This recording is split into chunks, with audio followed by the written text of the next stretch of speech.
Vicino alla chiesa di Tezze un cartello scritto dai bimbi della scuola d'infanzia. Ciao Alberto. Un paese intero ha voluto salutare l'autista quarantenne precipitato con l'autobus dal cavalcavia di Mestre. 21 vittime, 18 feriti, una tragedia immensa. Tante lacrime, tante domande, un dolore che non si placa. La cerimonia è officiata dal vescovo di Vittorio Veneto, Monsignor Corrado Pizziolo, e dal parroco Don Alberto Basso, che nell'omelia dice: Una casualità imprevedibile, forse una concomitanza di fattori, ha interrotto quella straordinaria avventura che è l'esistenza, fatta di affetti, di sentimenti, di progetti, di abilità, di sogni.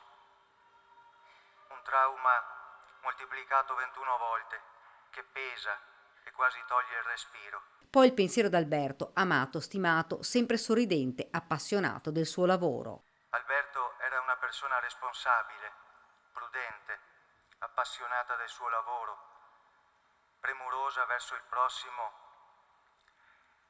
e in mezzo l'autobus che guidava era nuovo, eppure non è bastato.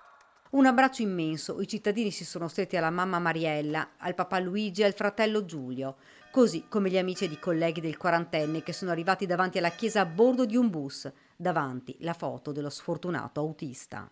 Tra i presenti anche il sindaco Giovanni Zanone, l'amministratore delegato della linea, la società proprietaria del mezzo Massimo Fiorese e l'assessore alla mobilità di Venezia Boraso.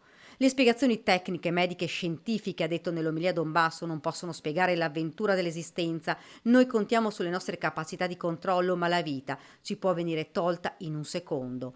La bara esce dalla chiesa avvolta, ha nella bandiera dell'aeronautica, corpo nel quale aveva prestato servizio il papà di Alberto. La famiglia attende nel frattempo gli esiti di un approfondimento delle indagini che diano risposte ad una tragedia che per il momento è inspiegabile.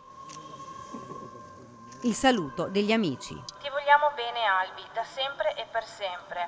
E come eri solito dire tu, ciao classe, se veden.